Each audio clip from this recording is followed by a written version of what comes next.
আমার প্রিয় প্রথম শ্রেণীর সকল ছাত্রছাত্রীদের জন্য নিয়ে চলে এলাম বাংলা বিষয়ে দ্বিতীয় পর্যায়ক্রমিক পরীক্ষার ঠিক আগে একটি গুরুত্বপূর্ণ প্রশ্নপত্র। তোমাদের পরীক্ষাতে এই রকম প্রশ্ন আসতে চলেছে, কাজেই দেখে নাও সম্পূর্ণ প্রশ্নপত্রটি। আমরা উত্তর সহ তোমাদের সাথে শেয়ার করছি।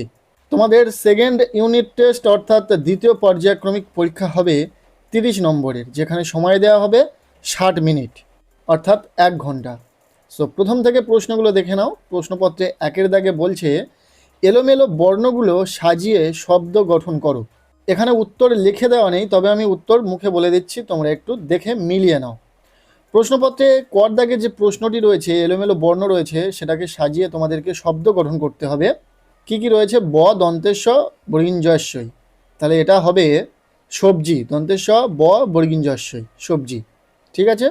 এরপর খর দাগে যেটা রয়েছে র বয়কারে বাঁ দ, তাহলে এটা হবে বাঁ দ র, বাঁদর। ঠিক আছে। পরেরটা রয়েছে গড় দাগে, কি কি রয়েছে? মধ্যাহ্ন রস্যই হ, এটা থেকে তোমরা বুঝতেই পারছো কি হবে, হ রস্যই মধ্যাহ্ন, তাহলে হচ্ছে হরিণ। তোমরা খাতা কলম নিয়ে বসে এগুলোকে লিখে নিতে পারো, কেননা ঠিক এই রকমই কিছু তোমাদের পরীক্ষাতে আসতে চলেছে। এরপর ঘর দাগে যেটা রয়েছে ক ল বয়কারে বা, তবে এক্ষেত্রে যেটা হবে বয়কারে বা ল ক হচ্ছে বালক। এখানে সবকটি শব্দ গঠন করে তোমাদেরকে বলে দিলাম, তোমরা একটু মিলিয়ে নাও। এরপর প্রশ্নপত্রে 2-এর দাগ বলা হচ্ছে বন্ধনীর ভিতরে সঠিক স্থানে টিক চিহ্ন দাও। এখানে 4 নম্বর রয়েছে, দেখে নাও কি কি রয়েছে। সঠিক যেটি হবে সেটাতে তোমাদের টিক চিহ্ন দিতে হবে। কর দাগে প্রথমে রয়েছে সকালের আকাশ কলকল নাকি ঝলমল করছে। উত্তরটা হবে সকালের আকাশ ঝলমল করছে। এরপর খর দাগে যেটা রয়েছে বনের পাশে গাছ নদী নাকি পুকুর রয়েছে। উত্তর হবে বনের পাশে নদী রয়েছে। এটা কি ঠিক বললাম নাকি তোমরা অবশ্যই জানিও।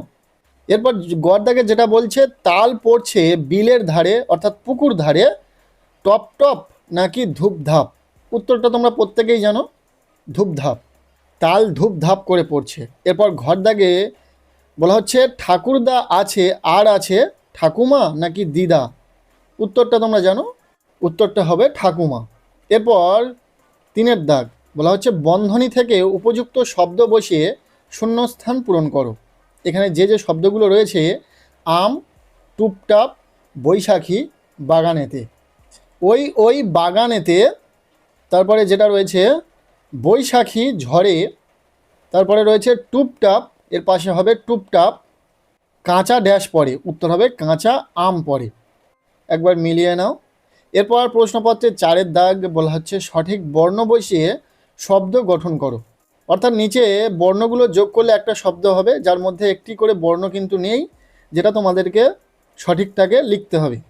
প্রথমে কর দাগে যেটা রয়েছে ক্ষয় একারে ল ওকার, তারপরে শূন্যস্থান এবং তারপরে র রয়েছে, এটা হবে খেলো আর, অন্ত্যেস্তয়কার হবে এই ড্যাশে, তাহলে হবে খেলোয়াড়। এরপর খর দাগে যেটা রয়েছে পয়কারে পা গ, তারপরে রয়েছে ড্যাশ এবং তারপর মি রয়েছে, মানে পাগলামি, লয়কার হবে ওখানে। নেক্সট গড় দাগে রয়েছে দয়কারে দে, এখানে ড্যাশে হবে ক্ষয়কারে খা, দেখা শোনা। ঠিক আছে। এরপর ঘর দাগে রয়েছে বয়কারে বা ল শৈলী বালি, আর ড্যাশে হবে কয়কারে কা, বালিকা। এবার আমরা দেখে নেব পরবর্তী যে 5-এর দাগ, সেখানে বলা হচ্ছে নিচের বর্ণগুলোর অর্থ লেখো। এখানে যে শব্দগুলো রয়েছে তার কিন্তু অর্থ লিখতে হবে। প্রথম যেটা রয়েছে গাঁয়ে, গাঁয়ে এর অর্থ কি? গ্রামে, তাহলে উত্তর হবে গাঁয়ের পাশে গ্রাম। এরপর রয়েছে যেটা মৃত্তিকা, মৃত্তিকা মানে তোমরা জানো মাটি, তাহলে মৃত্তিকা ক্ষেত্রে অর্থ হবে মাটি। নেক্সট রয়েছে বায়ু, বায়ুর অর্থ হচ্ছে বাতাস বা হাওয়া, তা বাতাসটা লিখে নেবে তোমরা। এরপর বহু, বহুর অর্থ হচ্ছে অনেক বা অনেকগুলি লিখতে পারো তোমরা।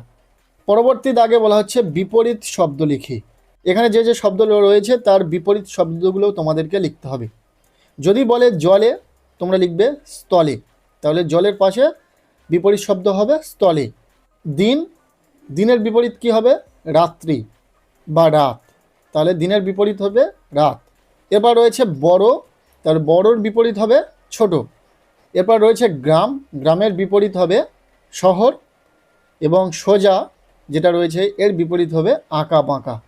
ঠিক এই রকমই প্রশ্ন তোমাদের পরীক্ষাতে আসবে, তাই তোমাদেরকে বলে দিলাম, একটি প্রশ্নপত্র দেখিয়ে দিলাম। কেমন লাগলো আজকের এই ভিডিওটি অবশ্যই জানিও। ভিডিওটি ভালো লেগে থাকলে লাইক করে দাও, চ্যানেলে নতুন হলে চ্যানেলটিকে সাবস্ক্রাইব করে রাখো।